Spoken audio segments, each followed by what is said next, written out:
તો કમોસમી વરસાદ ઉત્તર ગુજરાતના ખેડૂતો માટે પણ લઈને આવ્યો છે આફત। બનાસકાંઠા જિલ્લામાં કમોસમી વરસાદે ખેડૂતોને રડાવ્યા।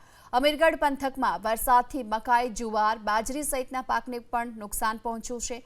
દાંતામાં મકાઈ અને અમીરગઢ પંથકમાં બાજરીનો પાક વરસાદના કારણે ધોવાઈ ગયો।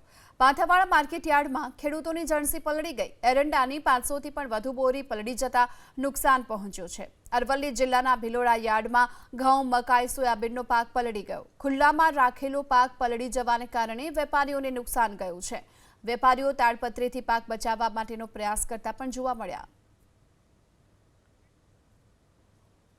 અમારે મોડી રાત્રે વાવાઝોડું આવ્યું, બાજરીમાં બહુ નુકસાન થઈ ગયું છે।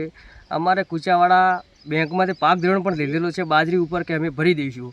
હાલ ભરાય કોઈ પેલી નથી બરાબર, એટલે લગભગ 15 થી 20 વીઘા મારા ખેતરમાં નુકસાન છે। વરસાદ માપનો છે પણ વાવાઝોડું વધારે હતું, બાજરી બધી ડોડમ આવેલી નેગલેલી હતી।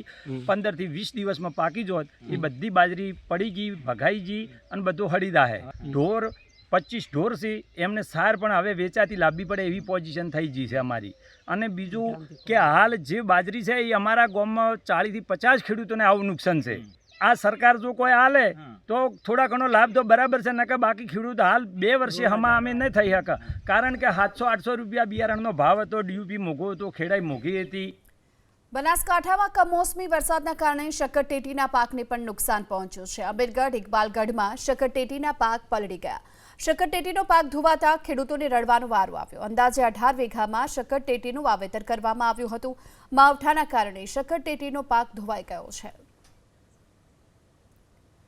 માવઠાએ હાલ ખેડૂતોની ચિંતા વધારી છે। બનાસકાંઠા, ગાંધીનગર, અરવલ્લી અને વિરમગામમાં માવઠું પડ્યું અને તેના કારણે ખેડૂતોને ભારે નુકસાન વેઠવાનો વારો આવ્યો છે। બનાસકાંઠામાં જે ખેતરોમાં ઊભો પાક હતો તેનો સોથ વળી ગયો છે।